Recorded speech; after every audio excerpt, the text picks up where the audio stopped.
We are Irish Side of the Moon. Freedom of information, personal empowerment. The Irish Side of the Moon. I still have a dream. There are many sources of energy available. Everything is energy. My God, do we need this war? Free our minds. Corporations have taken over the world. Freedom of information, personal empowerment. The Irish Side of the Moon. Is it possible to have advance warning of the next great earthquake? This is Irish Side of the Moon 89, and the guest is David Nabhan.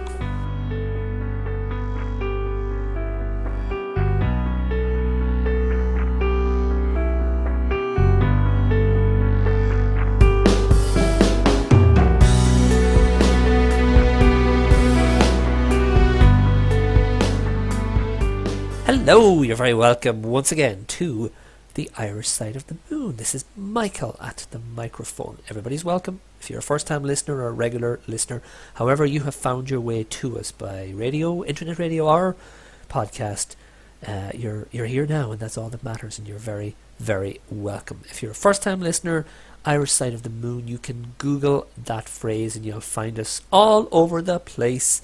irishsideofthemoon.blogspot.com, irishsideofthemoon.ie. We're on Facebook, facebook.com, Irish Side of the Moon, and we're also on Twitter. Facebook, a lot of activity there every day, several times a day, posts and responses. Good little community growing, 1,100 people posting, responding, etc. So that's worth checking out. And if you happen to be on the Facebook, for example, you'll see the Skype Call Me icon. If you call us on Skype anytime, day or night, you get through to the voice mail box, device box, mailbox, whatever the heck it's called. The important thing is you can leave a message. You can have your say. If it's something you want to include it on an upcoming show, the next show, edit those in, put those in, call us on Skype. And if it's not for publication, if it's a private message for myself or Gabriel or Shane, you just indicate that. Say this is not for broadcast. Whatever it is, whatever you're up to, whatever you don't want the world to know about, you can leave that voice message for us as well. So there are Skype buttons there, and all you have to do is press it. Same thing on the blog. Again, you'll see the Skype. Leave a message if you care to comment, and again, any of the shows, any of the guests, and we'd be delighted to include that on an upcoming show. But that's that. Let's move to talk about this show. David Nabhan is the guest on Irish Side of the Moon 89. This gentleman is an advocate who has been calling for the creation of an earthquake warning system for the west coast of America for the last 2 decades. He proposes a plan whereby newspapers might publish higher probability advisories in elevated seismic risks, and has taken the debate public in many media forums. David Nabhan is the author of Predicting the Next Great Quake, 1996, and his latest book, Forecasting the Catastrophe. And we are... and his website, of course, earthquakepredictors.com. Earthquakepredictors, all one word, .com. If you go there, you'll find out about his work, and you'll find out about the books, Forecasting the Catastrophe. And you'll also, in the biography page, you get his contact details as well.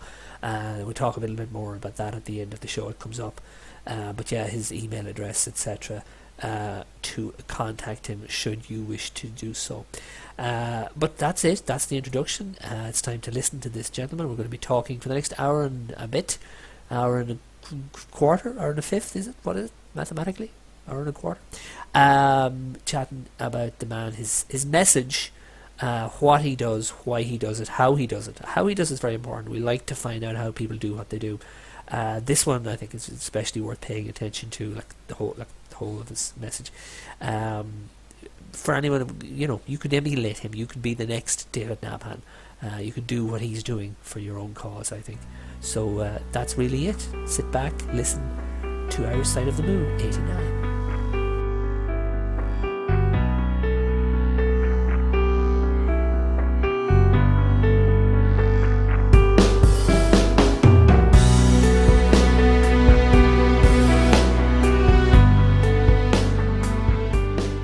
And I'm on the line right now with David Nabhan. David, it's a real pleasure to welcome you to the Irish Side of the Moon. Well, it's my pleasure. It's my first time sharing a few words with an Irish audience, and it's a big thrill for me. Excellent. Well, we're based in Ireland, but actually we've downloads and listeners all over the globe, from America to Moscow and all points in between. But yeah, we are based in Ireland, and I'm in the west of Ireland, looking out at it's gone dark now, but I was looking out at a very wintry, blustery, horrible evening, wishing I would be anywhere, even in Southern California. Despite all I've learned through studying your work over the last few days, I think I would take the risks just for the sunshine. Okay, David, we're going to talk about Forecasting the Catastrophe, your book, and we'll be talking about earthquakes for most of our conversation today. But before we get into that, I always like to ask our guests a little bit about their formative years, as it were, find out what led them down this particular path. I know you're a teacher, or you were a teacher, but even before that, well, first question, I suppose, is were you always fascinated by earthquakes, or was it something that came when you moved into the area? Like, what were you interested in years gone by, or was this always something that piqued your curiosity? Well, your listeners should find this kind of interesting. There actually is a eureka moment connected with this. In many, there's many instances in science where you really can't put your finger on anything, but this one there actually is. I moved back and forth throughout the Southwest and came to Southern California about 25 years ago. And being a newcomer to Southern California, I arrived in the late 80s, maybe I saw something that the tens of millions of people who'd lived there had not. I was thrown out of my bed 4 times at dawn from 87 to 94. Your listeners all over the world wouldn't recognize those years, but from the Whittier Narrows quake to the Northridge quake, certainly they would remember Northridge. Yes. 4 times within several years, I was thrown out almost from 4:45 to 7:55 a.m. And by the 4th time, dusting myself off, I had no sooner dusted myself off when I realized this is not possible. There's no such thing as this sort of coincidence in science. It's the sure signal of a periodicity, the sure signal of an underlying scientific something having to do with a cyclical dawn, dusk, new and full moon, lunar solar tidal synchronicity involved. There's no such thing as when I went back and took a look at the history of the great quakes that struck Southern California, that piqued my interest. When I went back and looked at all the great quakes that have struck in the 20th century, there was the proof straight in front of my eyes, and it's a proof that if it's random, if it's coincidence, all these quakes striking at these infinitesimally thin time windows, these 3-hour time windows during dawn and dusk, during new and full moons, specific new and full moons, when the near syzygy event, when the tides are really tightly aligned. For that to have happened as many times as it did over the 20th century is astronomically ridiculous. One needs to accept 1 out of 50 billion random odds for that to be the case. So that's how I got. That's what opened my eyes, and that's how I was led down this path. Did you teach science? And I have a reason for asking this. Yes, I taught South Central Los Angeles. I was the lead science teacher in South Central Los Angeles for 20 years for the Los Angeles Unified School District, and I was the earthquake preparedness coordinator for 15 of those years. So the two of them kind of melded together, and my previous book came out in the 90s. This is my Forecasting the Catastrophe is the second book I've written on this subject, and both of them received quite a bit of publicity, especially on the West Coast, but I bring up the first book because both of them have earthquake almanacs where I've put my neck straight out. I mean, these theories are a little bit more than theories because these time windows have been publicized for years now, and there's quite a bit of evidence having to do with, what I said, when I said, and how I said it, and then what happened. So Forecasting the Catastrophe gives a redaction of, what happened in the previous book and the how many hits, how many misses, how close. Some large quakes missed by 15 minutes, some by a couple of hours. So Yeah, and I really want to go into that, and we will now in a couple of minutes. We'll get specific, but I ask about the science simply because, having heard you speak on a few occasions on other shows, and having had a chance to look over some of your work, you present everything and you frame everything as a scientist would. You talk a lot about data. You talk a lot about putting data out there, such as you just said. So you do bring the scientist's, I would say, mentality to what you're doing with regard to earthquakes.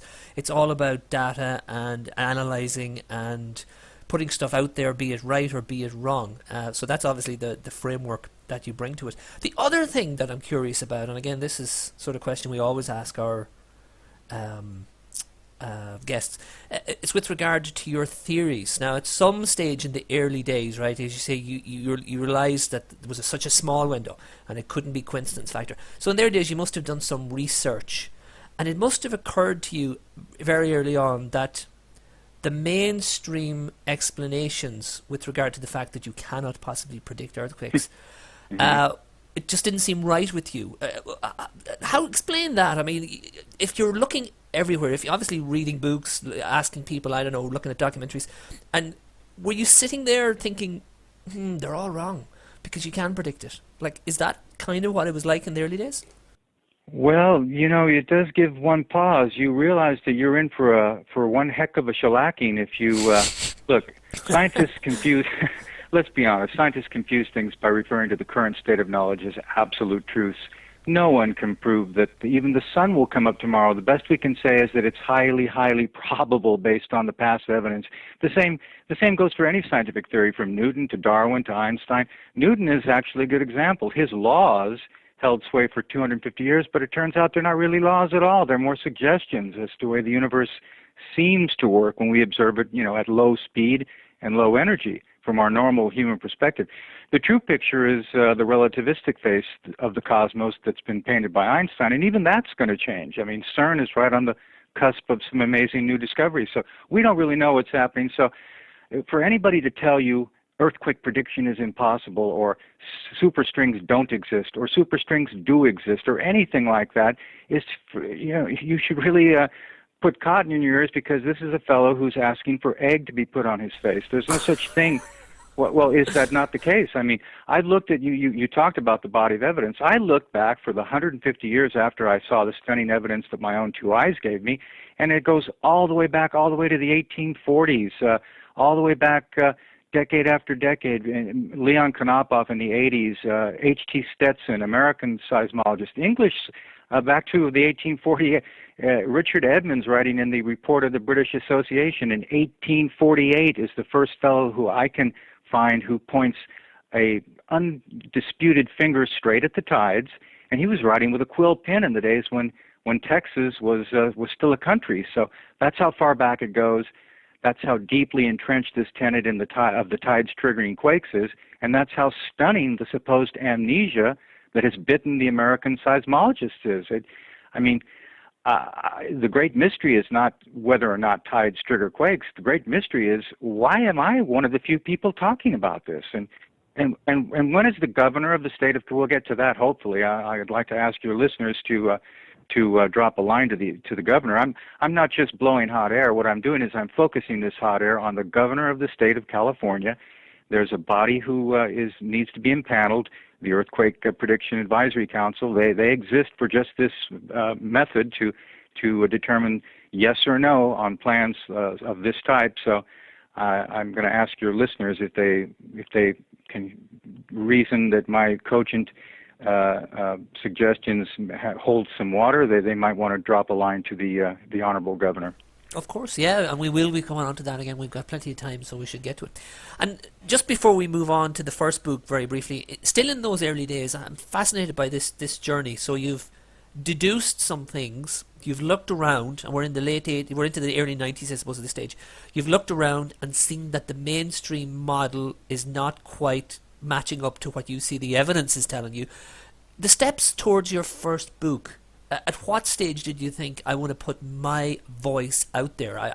I'm not just, I'm not just accumulating this knowledge. I want to put my name to it, and I want to put it out there. What were the steps that took you to that stage?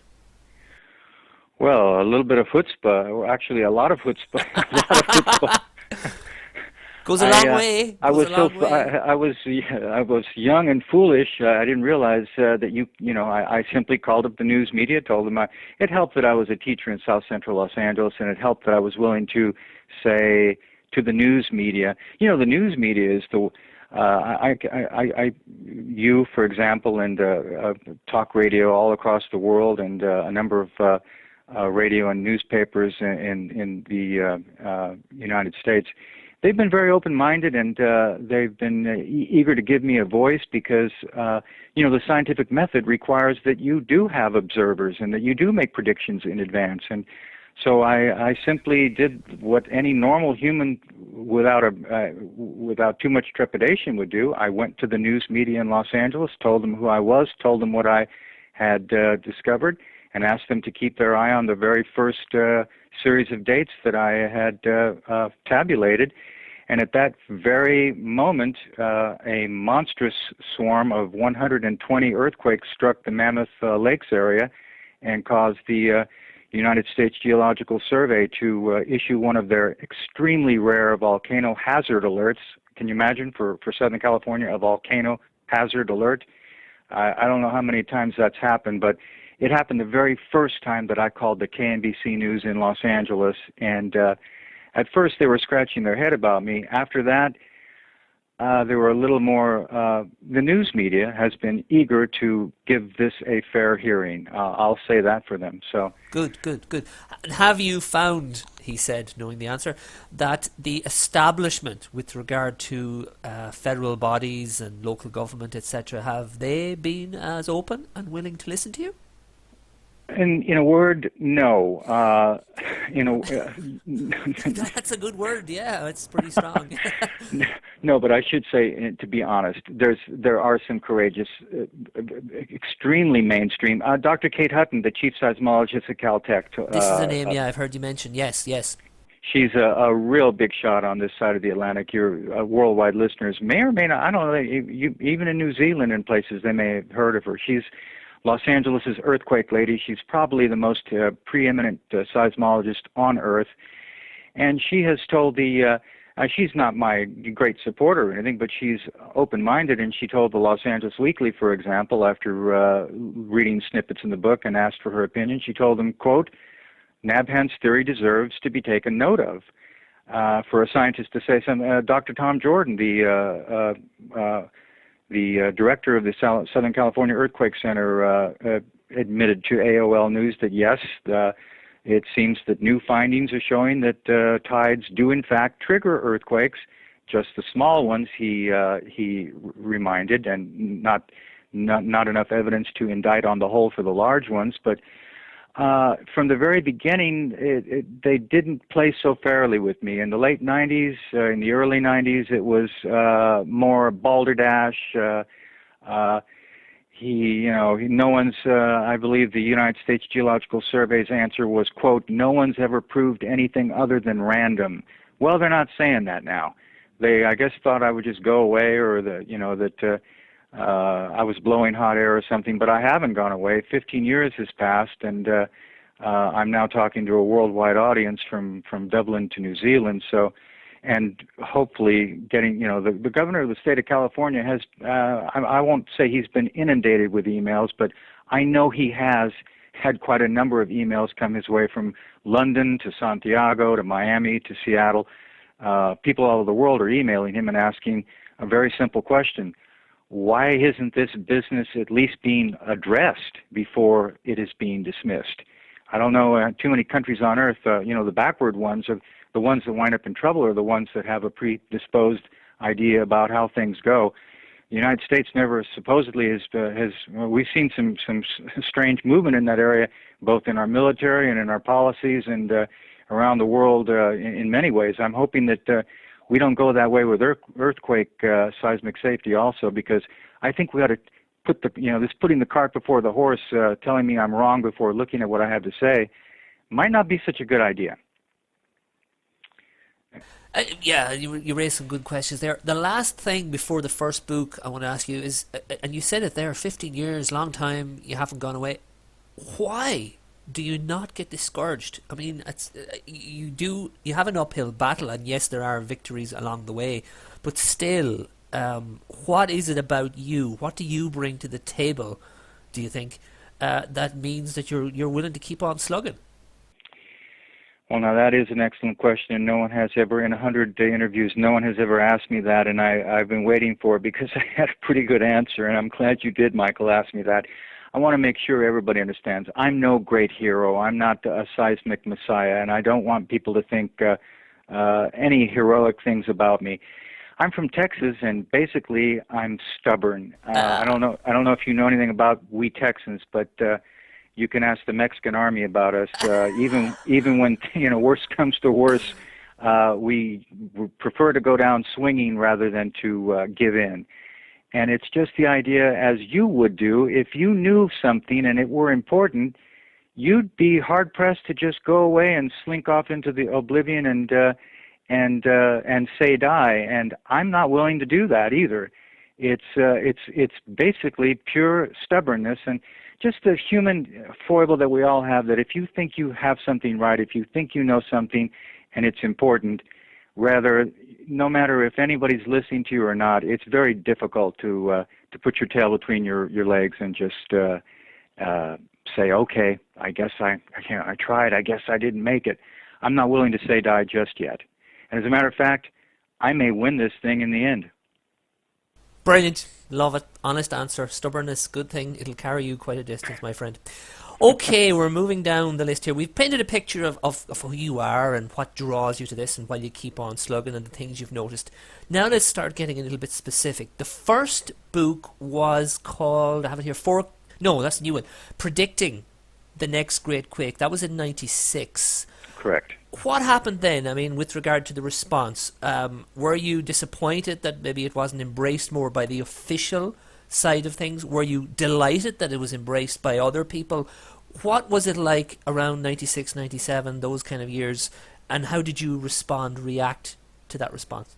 Well, I was absolutely delighted. I couldn't believe, like I said, it required incredible chutzpah on my part just to step out of nowhere. I'm not a seismologist. I was a teacher and, just a public school teacher in South Central Los Angeles, coming up with this flying in the face of, there's 100 years of the United States Geological Survey saying patently earthquake prediction is impossible, period.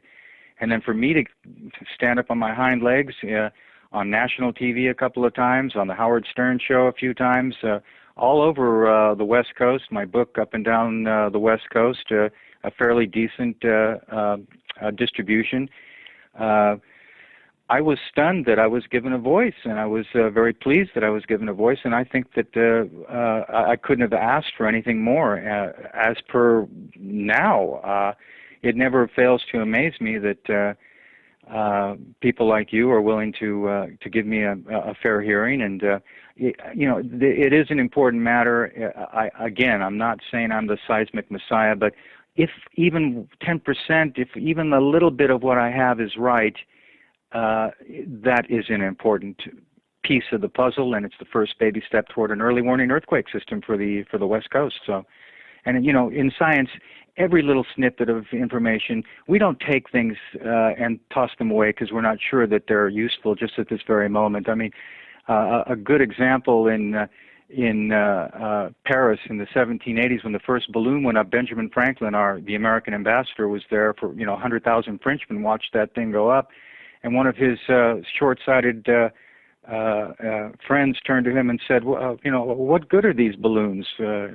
And Franklin was supposed to have turned to him and said, of what use is a newborn baby? And, that's a perfect answer. I don't know how much of this I've got right, and I don't know what could be done with it, but I know that science doesn't take snippets of truth and just throw them into the trash because they're not sure what an electric generator is for. Same with Michael Faraday, one of your British scientists.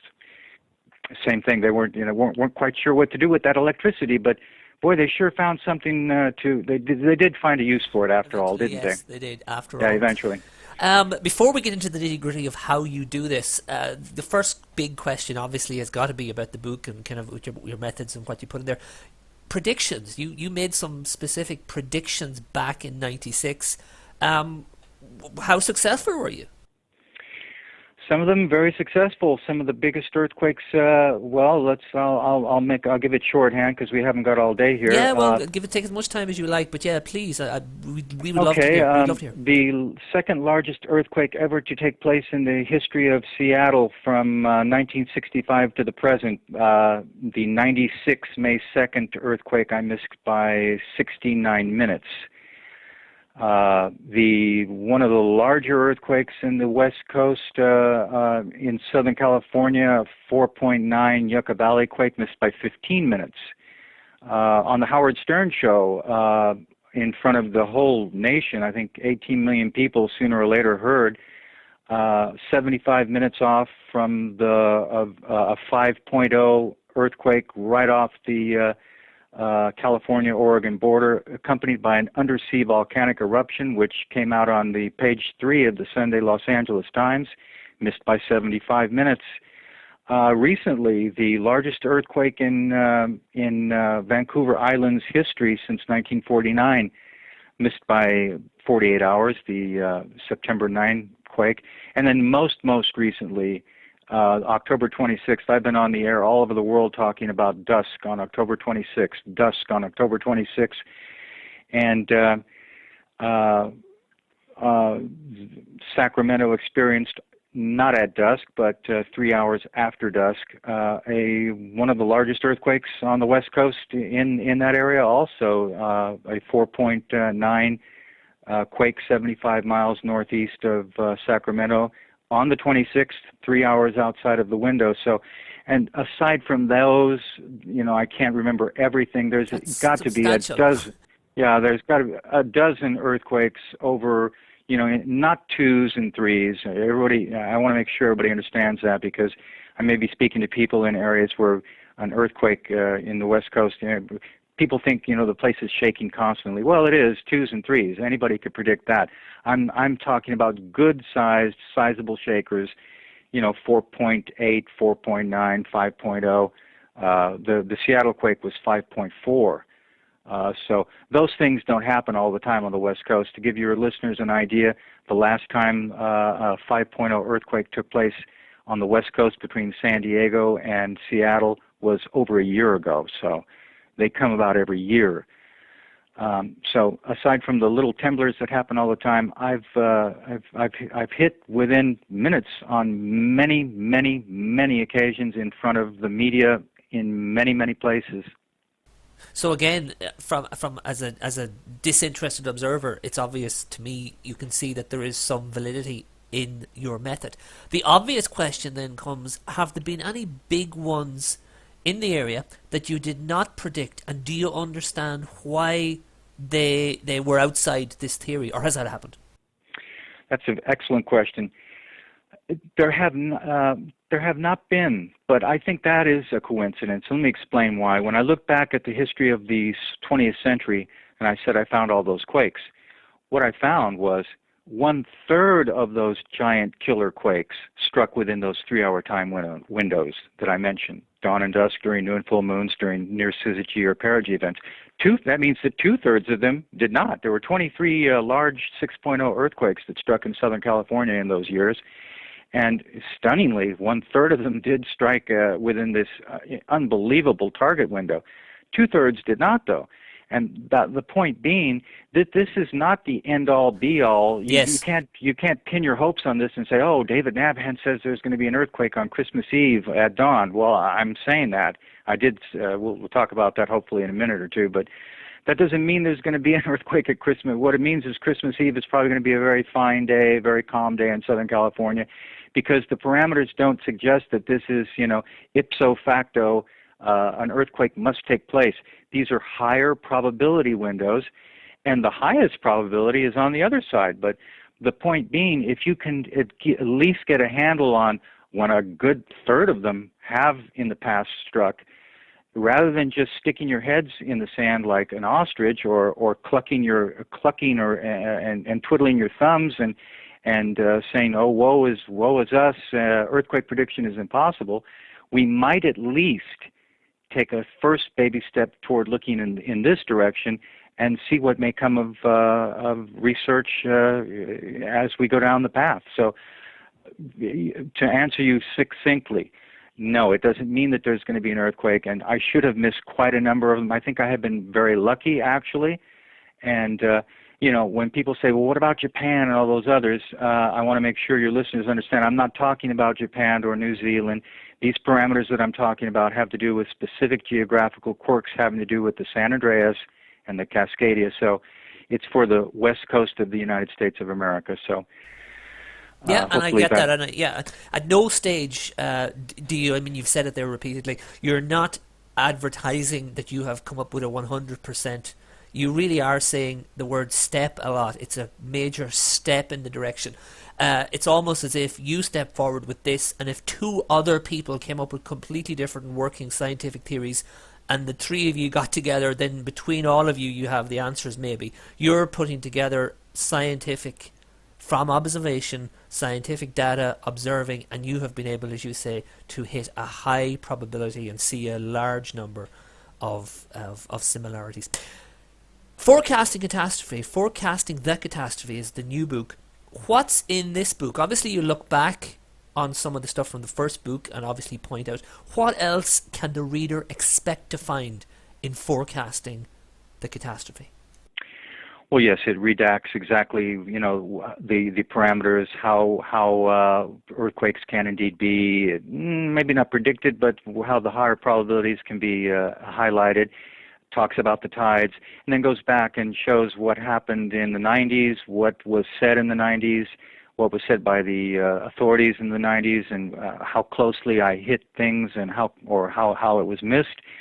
And then it goes a new almanac, another 183 specific 3-hour times and windows, times and dates for higher probability on the West Coast from now until the year 2020, and then ends with a very interesting redaction of what has been known about earthquake prediction in the past. An interesting connection with not that 2012 has anything to do with the end of the world, but a very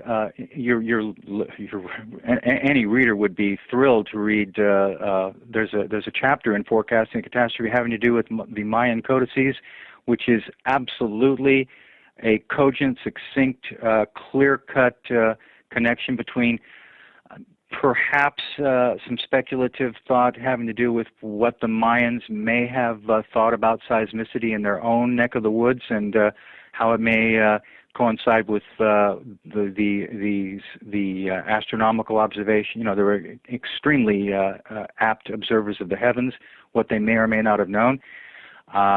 I'm not going to go too much into that because the readers would have to read that on their own, and it's very speculative.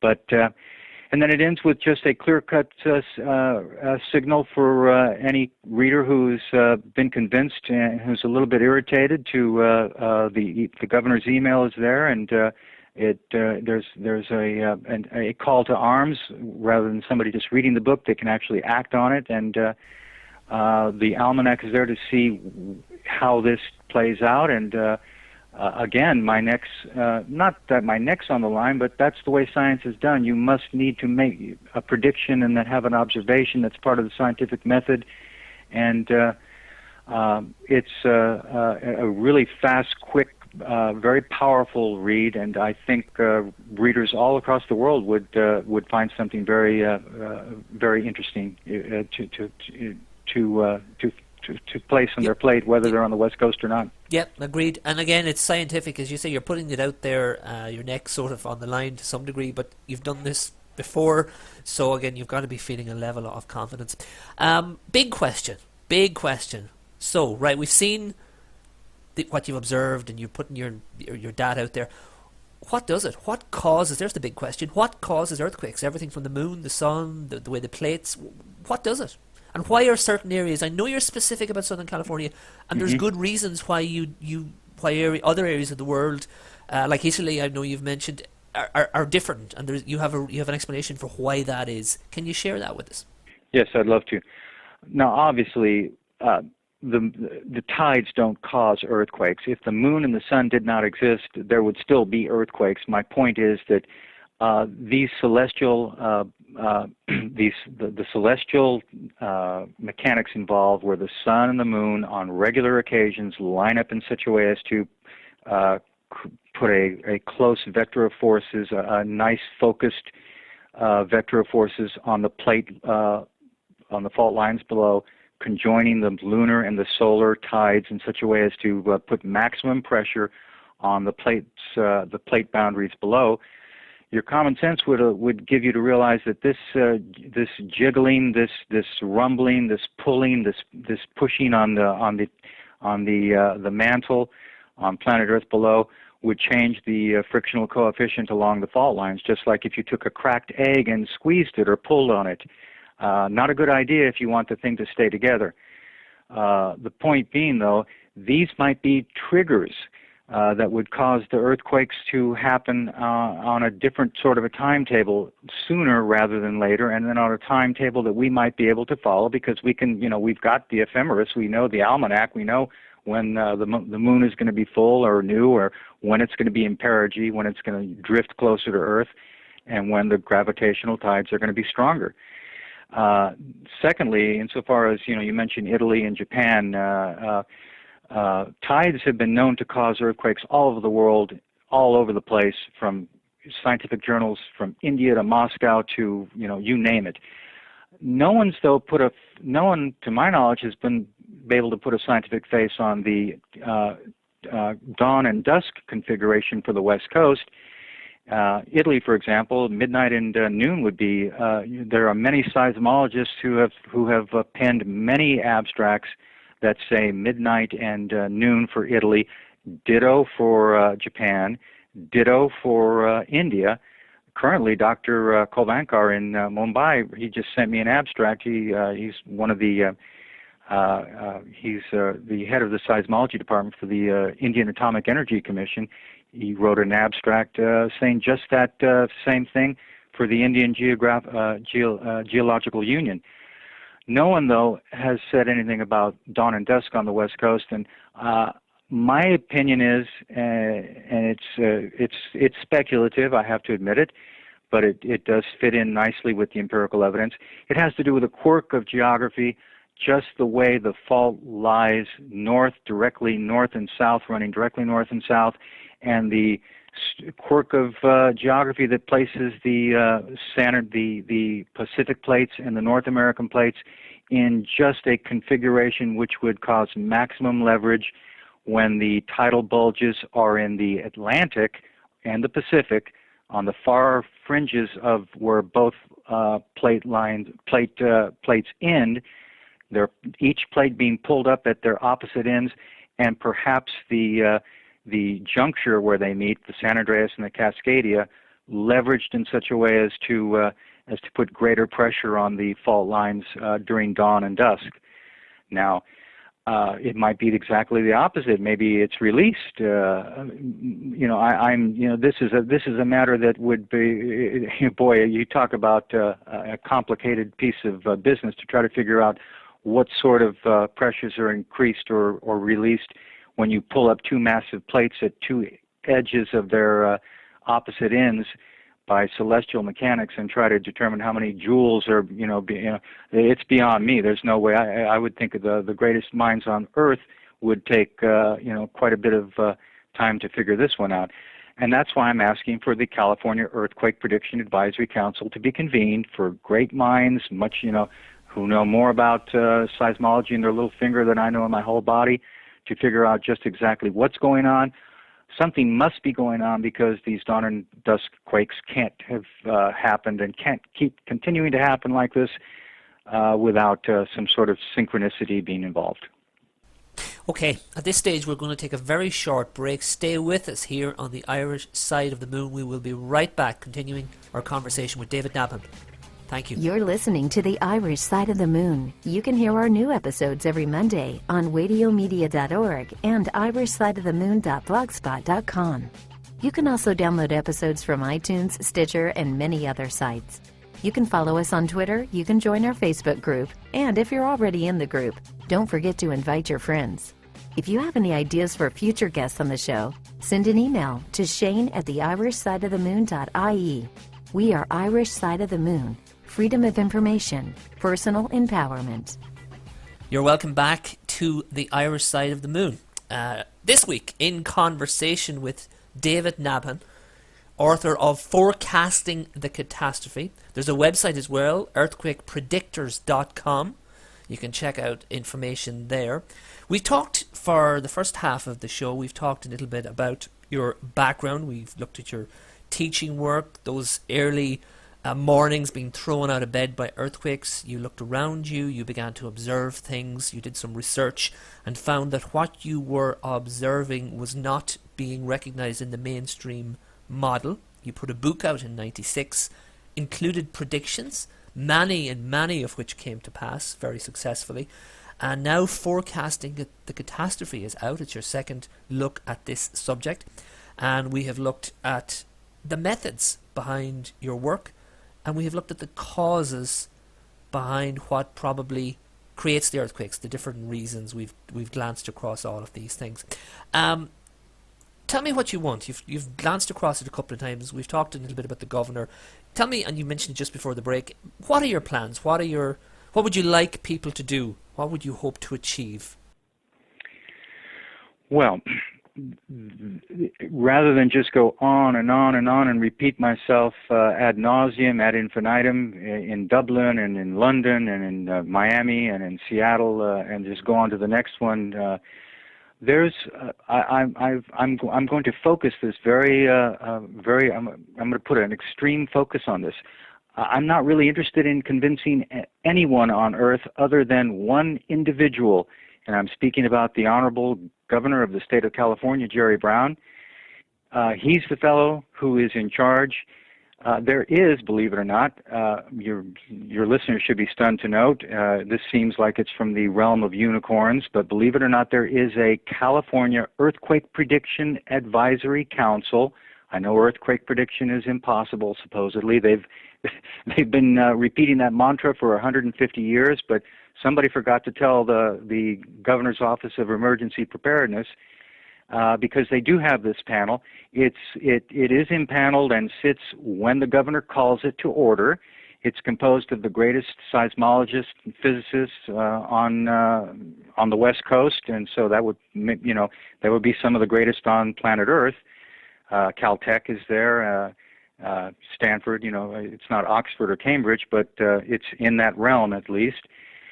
And this board is called to order whenever the governor has, whenever a plan lands on his desk which has some sort of predictive or precursory seismic function having to do with safety on the West Coast. So it doesn't mean that I'm right. It just means that I don't know how many people walk up in Sacramento and say, hey, I've got an earthquake plan about prediction. I don't think it happens too often. I don't think anybody delivered one this week or last month or last year or last decade. And I don't know if he's ever going to impanel it, if not now. But I do have a plan. I'm saying it in plain English on your side of the Atlantic and on mine. And I'm asking that any fair-minded observer would go to my website, earthquakepredictors.com. There's a link that takes you straight to his email. You don't have to say I'm the best thing since sliced bread, or you may even disagree with me. That's fine too. If you disagree, that would be the perfect reason to email the governor and say, boy, I heard this loudmouth, and maybe you should impanel that board of brainiacs. They'll rip his theory apart, and then we can shut him up and be done with him. Or if you think that this is the fair-minded way to go is to actually impanel that body so as to determine whether there is some fallibility or some viability to this plan, that would be a good chance also to make your opinion known. But I'm hoping that I can flood him day in, day out, week in, week out, this year, next year, with an unending stampede of emails from people from Dublin to Seattle to Santiago telling him, hey, seriously, if you're not going to take a look at this plan, I haven't heard anybody else talking about any other plan. So this body, if it's ever going to be impaneled, maybe now is a good time. That's where this is ending. That's where I'd like to see it go. That's where I'm going to take it, and that's where I think, believe it or not, I may be at the point of taking it. Excellent, excellent. And if this all comes to fruition, we'd have a situation, or you'd have a situation, where newspapers would publish dates of high probability, where police services, emergency services would ensure that maybe they wouldn't be doing shift changes on those mornings, or that they might regard those as times where it might be advisable to have maybe off-duty staff on high alert or something, so that they would be ready. There is a high probability you may be needed on Saturday morning because it's one of those dates. Ultimately, it's a situation like that. Am I correct? Well, Michael, obviously you're a smart fellow. If you just sat down and thought about it for an hour, you'd come up with 1,000 different things Yes. that the police could do, that the nuclear regulatory agencies could do, that the fire and EMS could do. Or we haven't even begun to talk about the little tricks that the gas company and the electric company may have up their sleeve. Or maybe, I don't even know. At this point, it's kind of like, I'm going to go with Franklin's idea. Of what use is a newborn baby? I don't know. Maybe nothing would come of it. Maybe they'd take a look at this and see that maybe the best thing to do would be to say nothing at all. If that's the case, let's do it in the open. That's my point. First things first, let's get the science straight. Do tides trigger earthquakes more apt than not on the West Coast? Yes or no? Scientific fact, yes or no? Just like we have to know about lightning. When we know that it's not a good idea to climb to the top of mountains during thunderstorms. Does that mean you're going to be struck? No, but it means you're a fool or a buffoon if you do go mountain climbing on those days. So Yeah, your typical probability. I don't know what the safety engineers would do, but that's an excellent. Your litany there was very well put, and I'm sure there's 1,000 other things that could be done. But the first thing, rather than put the cart before the horse, I'd like to have it examined, have it proposed and declared either viable or fallible, and then move on to see what could or could not be done. Are we talking huge cost to implement all of this? We're talking zero cost. You said my idea was, you're right, simply have the Los Angeles Times, the San Francisco Chronicle, the newspapers on the West Coast. I would gift my Earthquake Almanac to the people of the state of California. There'd be no copyright on it on these dates and times.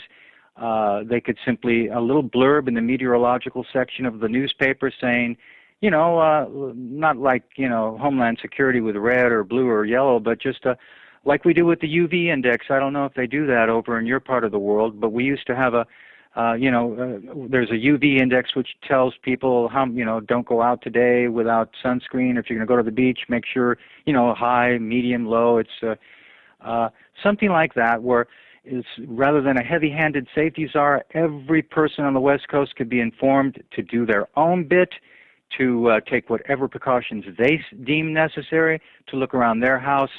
A good reminder every once in a while, 15 times a year, 12 times a year, to look around the house and see, oh Lord, look, we've got this thing up, this heavy thing is way up high, we're doing this construction work. Maybe for the next 24 hours we got to pull it back down, or move the baby away from that plate glass window.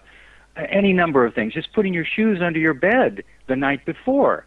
You'd be stunned at the little thing. 10 million people on the West Coast doing 10 million little things, putting batteries, putting gas in their car, could be the difference between an unmitigated catastrophe and a disaster. We're not going to avoid the disaster. Yeah, but statistics indicate, am I correct, that the deaths happen after the earthquake? It's often more to do with fires, it's often to do with gas, it's also to do with, the problems that occur afterwards. So there is a chance, you won't avoid the catastrophe, but if this was implemented, does it, you are standing a slightly better chance of dealing with the aftermath because of being prepared. Michael, by far, I'm glad you said that. Earthquakes don't kill people. It's what happens directly after the earthquake. San Francisco, in both, or Colingua, Long Beach in 33, it's always the case of not so much the city being being knocked down. It's the idea of being kicked repeatedly after the city has been knocked down, and the water can't be, the water mains break, and the fire hoses can't spray water, and hospitals are overwhelmed, and one catastrophe feeding upon the next. So you're absolutely right. By far the greater number of earthquake victims on the West Coast in the United States, at least, for example, have been after the quake, not killed by the quake. That's an excellent point. Yeah, well, but the precedent is quite depressing because from an outsider who obviously watches the news and keep things, we look at America's recent history and we look at something like Katrina, where you can see that obviously there were people trying to get stuff done and trying to get prepared for such an eventuality, but the country, the area wasn't prepared, and we all got to see, even in my part of the world, we could see the horrendous cost that was paid by just not, being ready for it, because a lot could have been done, a lot could have been prevented had work been done before. Didn't look very good, did it? No.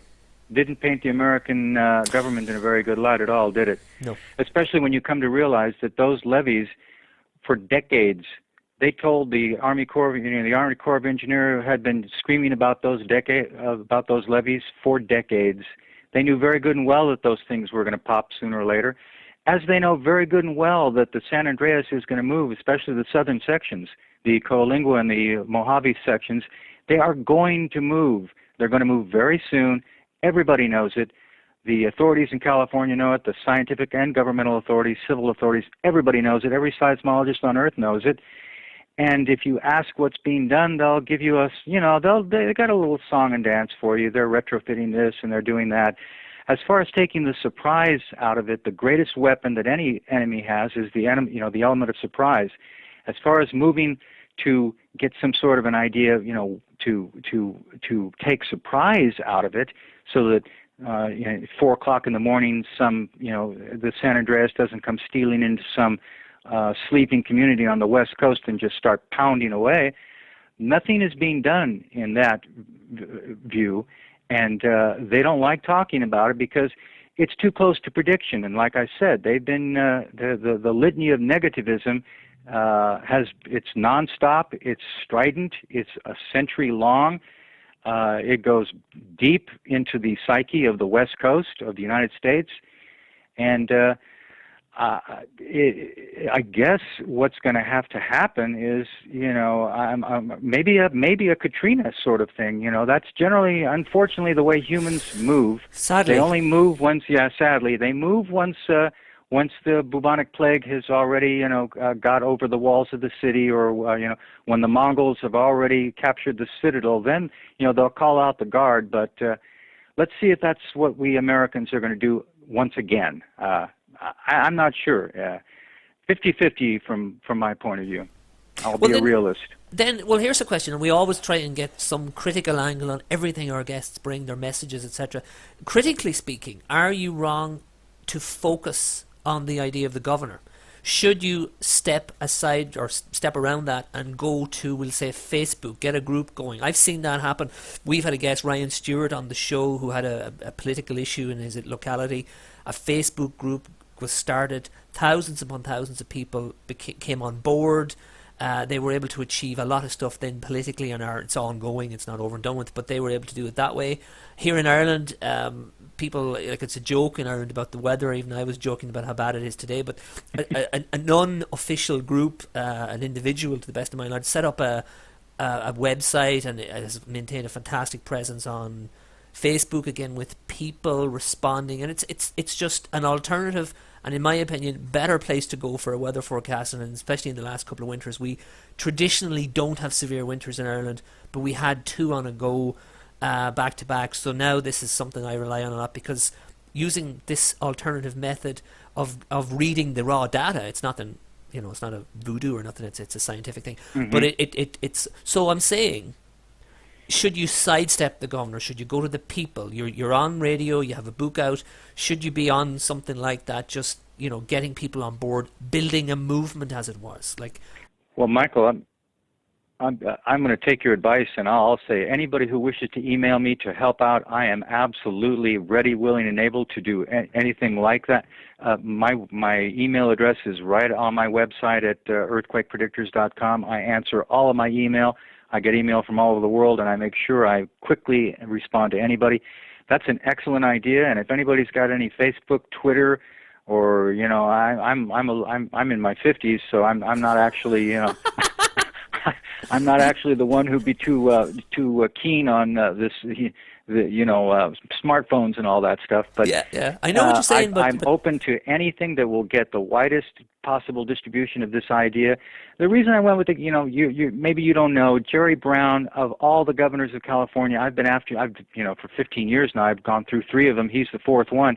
He's the open-minded one. He's the liberal one. He's the free thinker. He's the one who was the boyfriend of Linda Ronstadt. He's kind of a rock star, or used to be rock star-ish in California. He was the governor once before.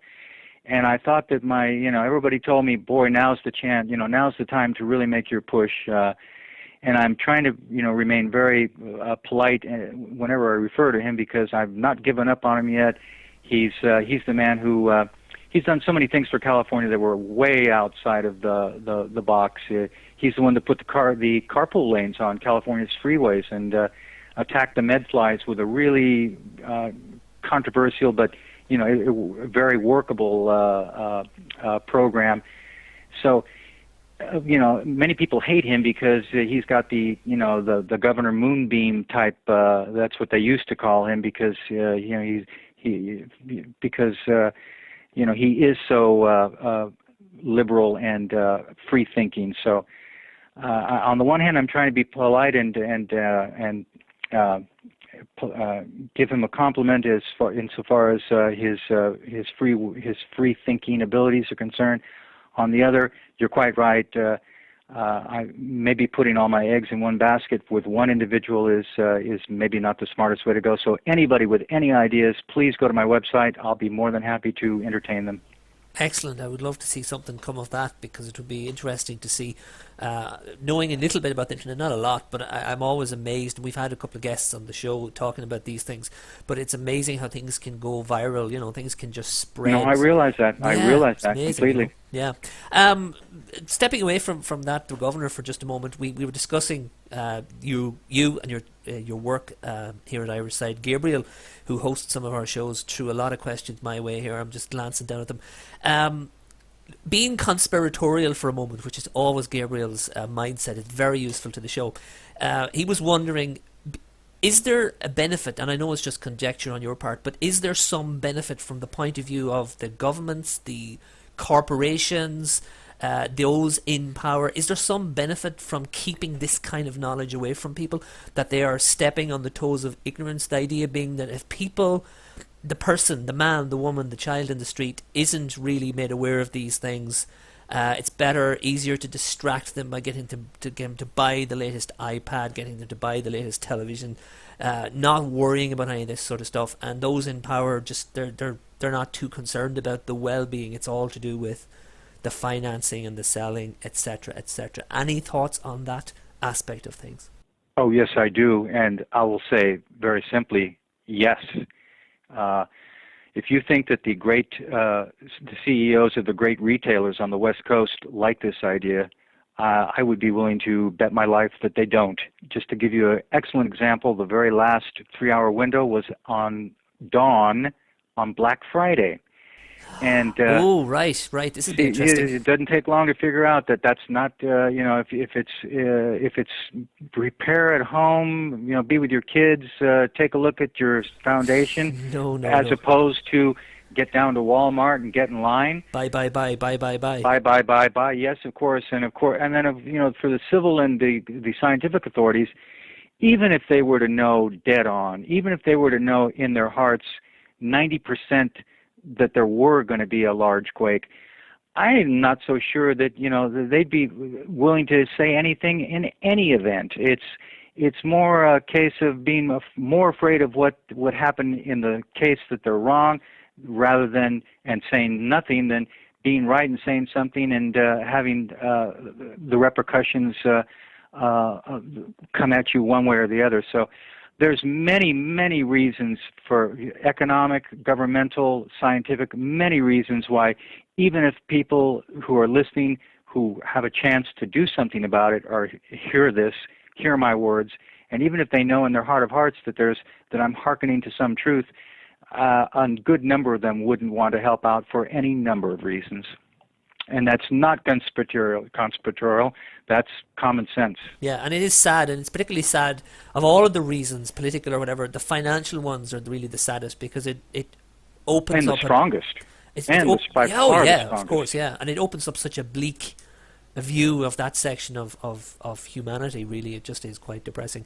Well, Christmas Eve, for example, at dawn would be the next one. I spent 15 years ago, I spent one whole chapter in my first book talking about Christmas Eve, dawn of 2011, and here we are coming up on Christmas Eve, dawn 2011. It's not because, I like it that way, or Black Friday, and pick Black Friday. The celestial mechanics work their way just as they work their way. But this is an uncomfortable time. It's there will be uncomfortable windows like this come and go, and it's much better from any number of standpoints, from many people's perspectives, just to say nothing, to let happen what's going to happen, to let God sort things out, and however things work out, fate will take its will take place, and it'll be all for the best. That maybe these are things that mankind should not muddle into. There's that view. So your listeners may want to keep their eye on it. The very next one, as I said, there's going to be a hiatus. April the 6th in 2012 will be the next one, Dawn and Dusk. But for the rest of this year, there's one coming right up. It'll be Christmas Eve at dawn between 4:45 and 7:55 a.m. And so if people around the world want to keep their eye peeled on what happens on the West Coast that day, we may get yet another indication that there is something to this after all. Well, this particular one that we're recording right now is scheduled to go out after Christmas, but in the interest of the scientific method, this excerpt, we can put this excerpt up on the Facebook page that we have and encourage people to spread it around. And just, again, the point being, scientifically, how does that date stand up? So we certainly can do that for you. As I said, they hold thank at you, the Michael. moment. No bother, because as it stands at the moment, I think this is, I'm not too sure, it might be the third week of January that this actually is supposed to go out while we're recording, but we can sidestep that. Well, it doesn't matter, though. What I said is when I said it, and it's already in the record. So as far as it's pretty obvious what I said and when I said it and how I said it. Yeah, so that's actually a very good point. Yeah, very good point. You've mentioned a few people, again, Gabriel, coming from Gabriel's question, other people in parts of the world doing something similar to yourself. By that he means outside the mainstream, looking at earthquakes. Is there anybody in other parts of the world? I mean, any names names that you would like to point towards? It doesn't have to be anywhere in particular, but just there are other people looking at the mainstream explanation and saying, no, that's not right. My goodness, if your listeners would go to Google and type in, even tidal triggering of earthquakes, there must be 500,000 hits, 500,000 sites all over the world, from Moscow to India to Hawaii to Japan. And tides are not the only game in town. There's been an explosion of ground-based indicators, radon, changes in radon, effusions. Actually, another question, Gabriel, satellite data. Are you looking from space? Are people looking at infrared heat signatures? Any other frequency-dependent data that people are using? So, solar flares, solar wind, changes in the electrical conductivity on fault lines, changes in the variability of the P waves and S waves. Just there are so many that have exploded over the last 10 years that, again, the beauty of the tides, though, is the fact that it's celestial. It's a background dynamic. It's something that anybody can look at if they've got a calendar. You don't need to be a genius. It's as simple as The lightning was a good example. I don't know who the first Neolithic brainiac was who came up with, who told the tribe, hey, lightning, don't go to the top of the mountains during these lightning storms. No good. You might get, I don't know who that guy was, but it turned out he was right, and every safety engineer on planet Earth will tell you that he was right. Even if that sort of thing could be bandied about to where it becomes common knowledge that, yeah, it doesn't mean an earthquake's going to strike during the tides, but it's more apt to happen than any other of the times that we know. Even that little snippet of information could be, you don't need massive amounts of instrumentation as you would for the rest if you're going to check radon emissions or changes in water table along the fault line or measure the conductivity of the resistance along the fault line. You're going to need some very, tremendously expensive stuff. Not with the tides. All you need is a calendar and common sense. I have to wonder. I had a flash in my mind there when you spoke. I had to wonder if back in those early days, was there a tribal council who disagreed with the predictor and said, no, Ugg was on the mountain during the last lightning storm, he didn't get struck. Nothing happened to him, so your theory is wrong. No comment. No comment. One must assume there's always been tribal councils, even up to today, who just said no. That doesn't make sense. Yep. Nope. Or we're going to meet you at Walmart. We can't discuss it just right now. Yeah, go buy something and stop worrying about these things. Go buy something and quit worrying about the lightning. Yeah, or else you will get struck. The god of consumers will take care of that. I'm being serious for a minute. Again, from our own conversation, I was chatting to Gabriel, say about your work, and something that just leaped out of me. It's such an obvious parallel with the way other things in life are done. In my part of the world, I'm in the west of Ireland, live in a small town. On a Saturday night, can you hear me? Yes, I wondered if you lived in Connaught. Yeah, well, I'm Ulster, but I'm originally from Connaught, so you know a bit about it. Oh, you know Ireland, obviously.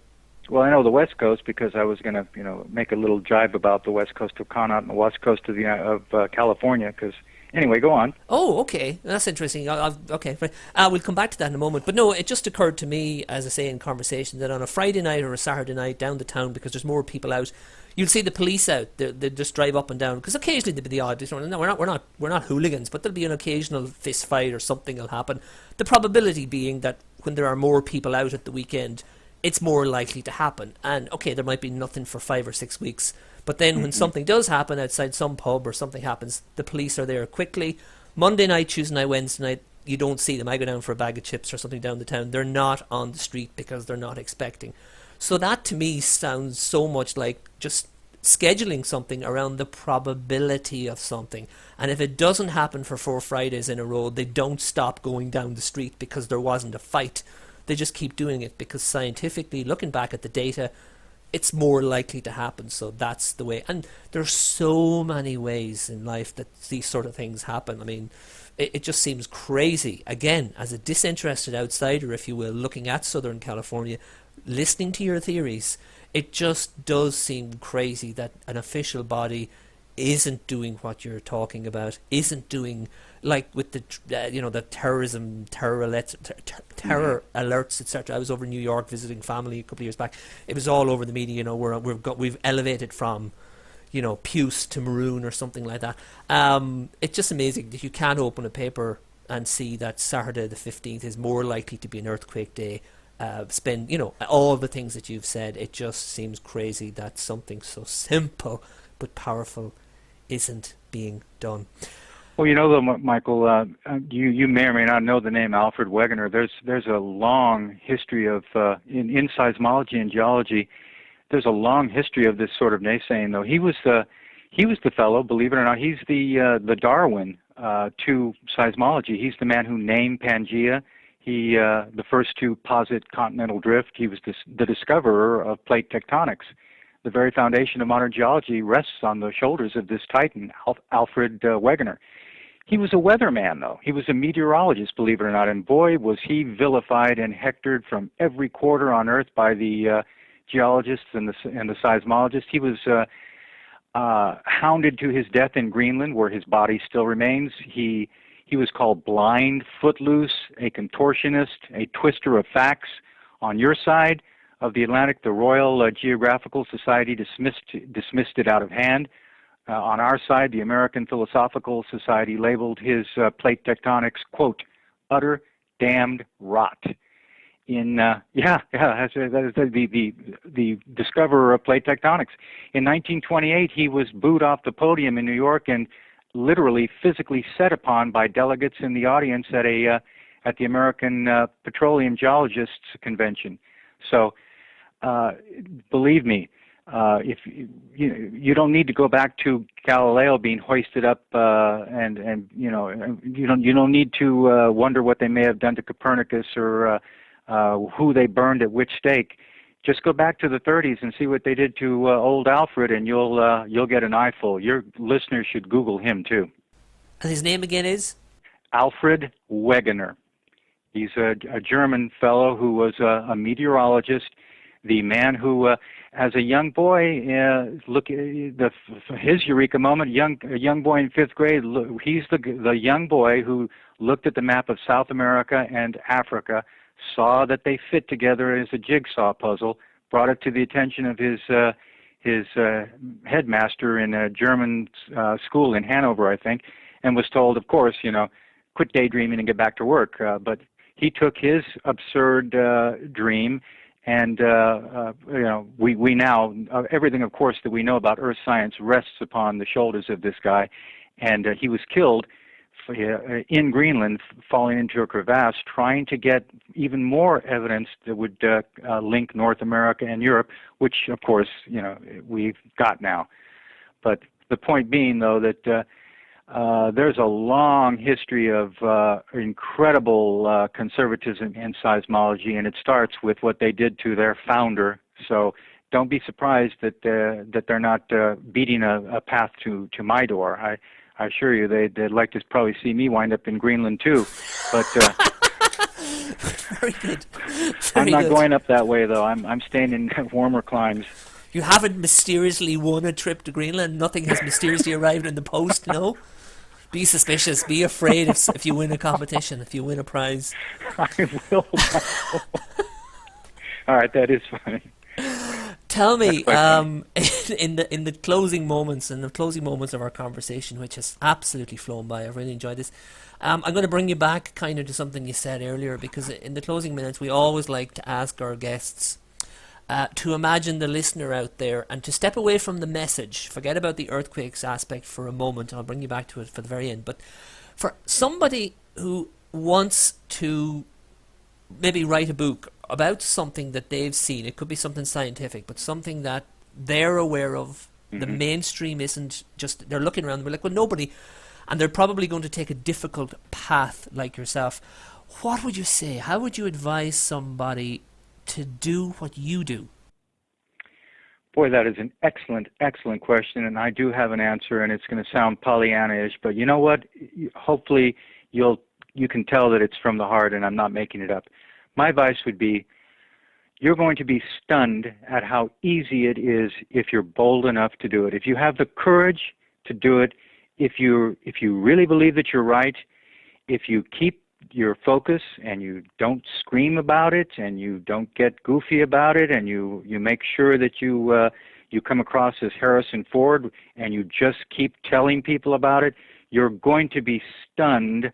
You're going to be stunned at how many people are going to listen to you, at how many important people are going to listen to you. And you may be, you might think that your chances are implacably dead, when actually this world's a funny place. As much as, as many Katrinas as you can point your finger to, as many Army Corps of Engineer boondoggles that you can point to, as many people who won't listen to you, there's always that other side, that better side of humanity, which is curious and honest and open-minded and fair-minded.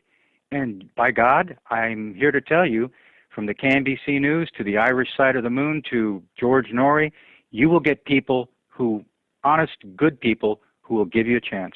So my advice, if you found something like that and you have it in your heart that you need to put it in front of the world, go do it. Wow, that was brilliant.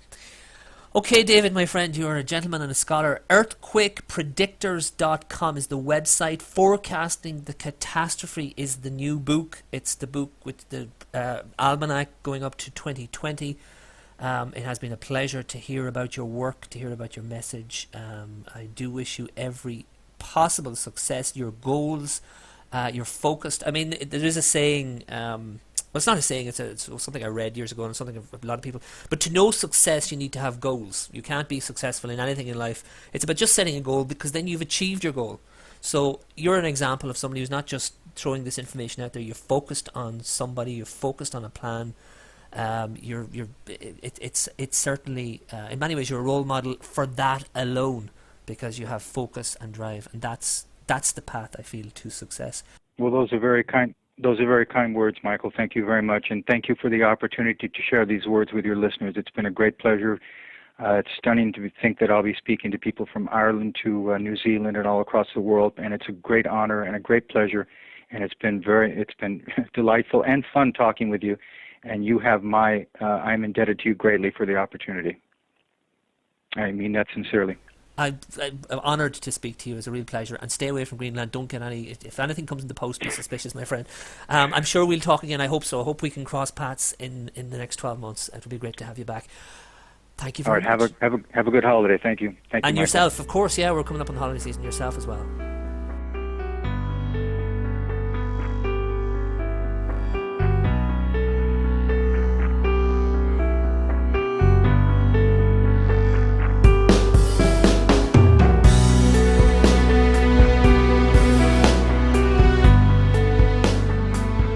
And that was a lot of fun. That was David Nabhan, and that was a pleasure. It was just a pleasure to chat to that gentleman. EarthquakePredictors.com. That's the website, EarthquakePredictors.com.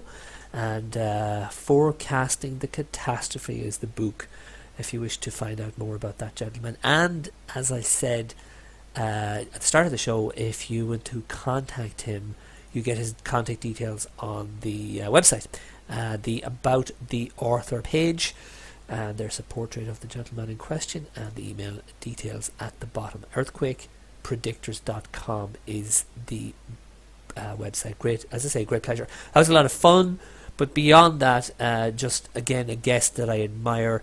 I like the way he's going about doing what he has to do. His attitude to it is very admirable as well. It sounds corny, but he is an example. It's an example of somebody who has great focus and drive, and I find that very admirable. And I think that's an example. This has been an example of one of the things that is very good about the Irish Side of the Moon. One of the things that we set out to put into the project that we feel we have succeeded in doing.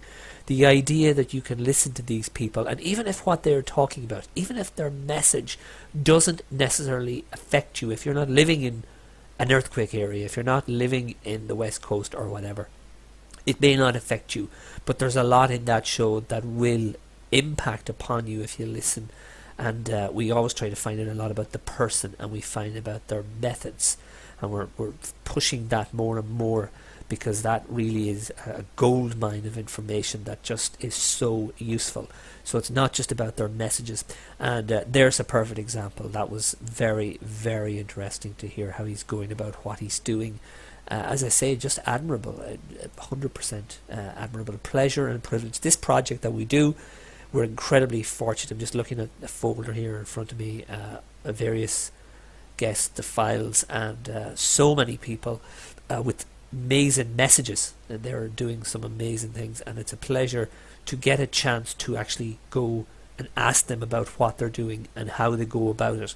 And great to read all these books and to hopefully help you find those things that are of interest to you. Not every guest will be, that's fine, but we're hopefully pointing you in the right direction and hopefully bringing information to you. That's a important part of what we're doing. That was number 89. Coming up, 90 is Bill White. That's going to be Synchronicity. 91, Howard Bloom, talking about his very interesting life and a little bit as well about finance and all of that stuff. 92, Terry Jones Brady. That's, again, I suppose, how would you describe that one? Just their human resolve, coming through great heartache and loss, etc. Upcoming shows, previous shows, again in the archive, they're already there.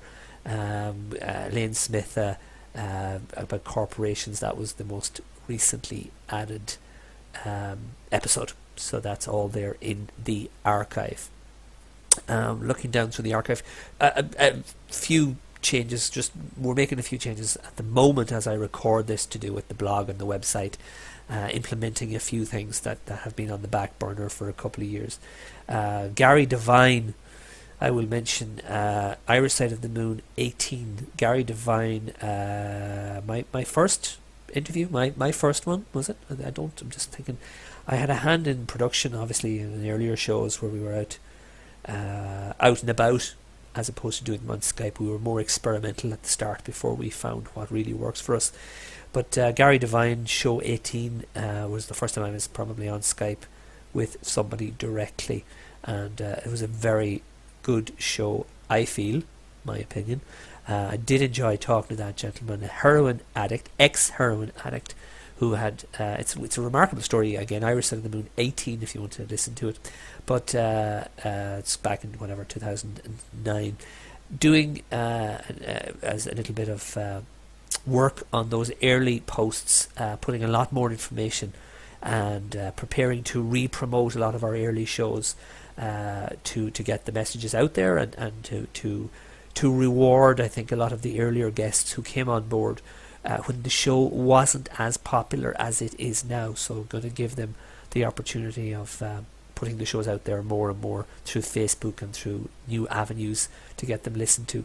Last night, very late in my part of the world, coming towards 4 a.m. or 5 a.m, I was finishing up and doing a little bit of research on Gary Devine. I was actually looking for a photograph of him, and I learned that he had passed away somewhere like 6 months after we had spoken, and it was a real shock. It's funny to say that I really felt the loss of his passing, seeing as this is a man that I only spoke with for a couple of hours one night back in 2009.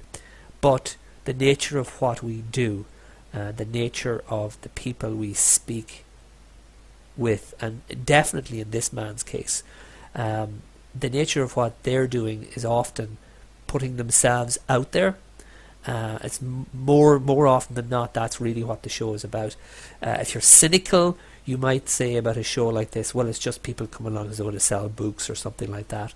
But if you listen, you're going to find that whatever 93 or 97% of the people, whatever, are really, it's all about the message with them. And when you listen to them talking, you really get a window into who they are. It happens more often than you would think.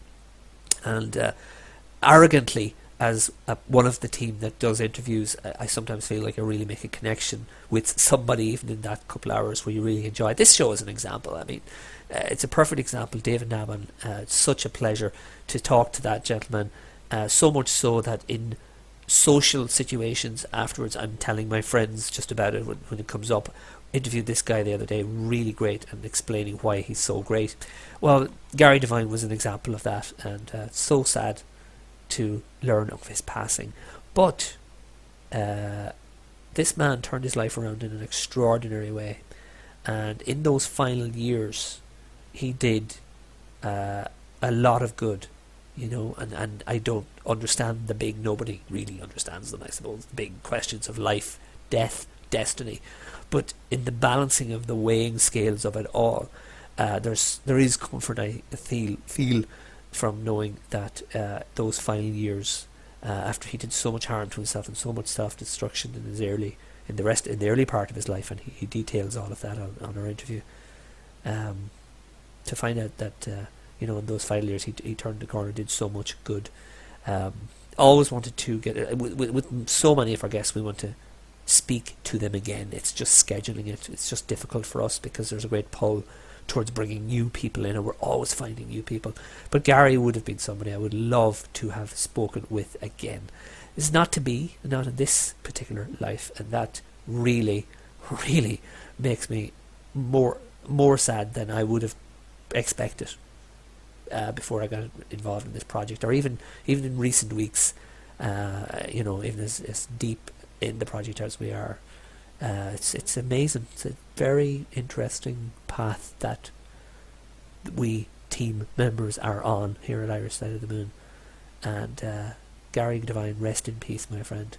Rest in peace. You will not be forgotten by many people, myself as well. I'm on the list, but you did some really cool stuff. That is it, I think, for this week at the Irish Side of the Moon. Very philosophical there at the very end. But anyway, I hope that you've enjoyed this particular edition. EarthquakePredictors.com. David Naban is the gentleman.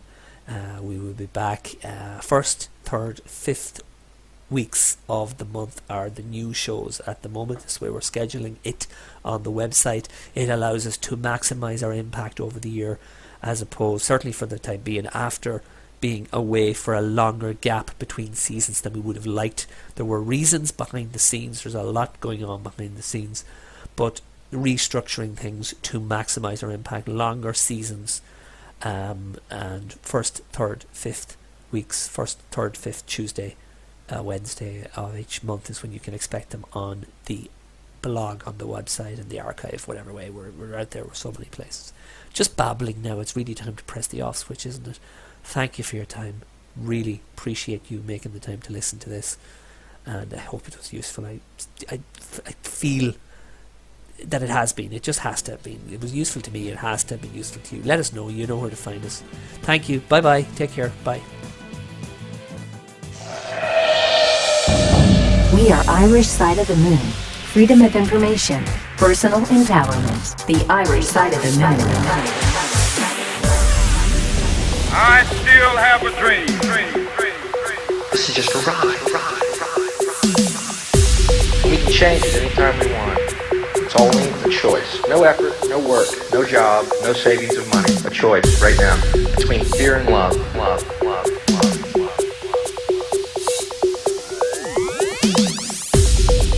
Freedom of information, personal empowerment. The Irish Side of the Moon.